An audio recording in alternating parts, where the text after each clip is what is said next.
ମୟୂରଭଞ୍ଜ ଜିଲ୍ଲା ବାମନଘାଟି ଉପଖଣ୍ଡ ଉପଜିଲ୍ଲାପାଳ ସମ୍ମିଳନୀ କକ୍ଷରେ ଆଜି ଉପଖଣ୍ଡ ସ୍ତରୀୟ ଜନଶୁଣାଣି ଶିବିରରେ ମୟୂରଭଞ୍ଜ ଆଦିବାସୀ ଛାତ୍ର ସଂଗଠନ ତଥା ମାସା ପକ୍ଷରୁ ରାଇରଙ୍ଗପୁର ମୁଖ୍ୟ ବସ୍ଷ୍ଟାଣ୍ଡ ପରିସରରେ ଥିବା ବିଦେଶୀ ମଦ ଦୋକାନକୁ ତୁରନ୍ତ ବନ୍ଦ କରିବା ପାଇଁ ଦାବିପତ୍ର ପ୍ରଦାନ କରିଥିଲେ।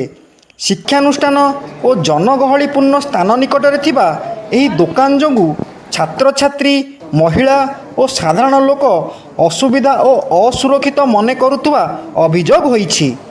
ଅବକାରୀ ବିଭାଗ ପକ୍ଷରୁ ଜୁନ୍ 30 ସୁଦ୍ଧା ଦୋକାନ ବନ୍ଦ କରାଯିବ ବୋଲି ଆଶ୍ୱାସନା ଦେଇଥିଲେ ମଧ୍ୟ ତାହା ଆଗାମୀ ଦିନରେ ଫଳବତୀ ନ ହେଲେ ସଂଗଠନ ପକ୍ଷରୁ ଜୋରଦାର ଆନ୍ଦୋଳନ ହେବ ବୋଲି ଚେତାବନୀ ଦେଇଛନ୍ତି। ମୟୂରଭଞ୍ଜ ଜିଲ୍ଲା ରାଇରଙ୍ଗପୁରରୁ ଶ୍ୟାମଳନ୍ଦୁ ପୈଡ଼ାଙ୍କ ରିପୋର୍ଟ, ଓଡ଼ିଶା ନ୍ୟୁଜ୍।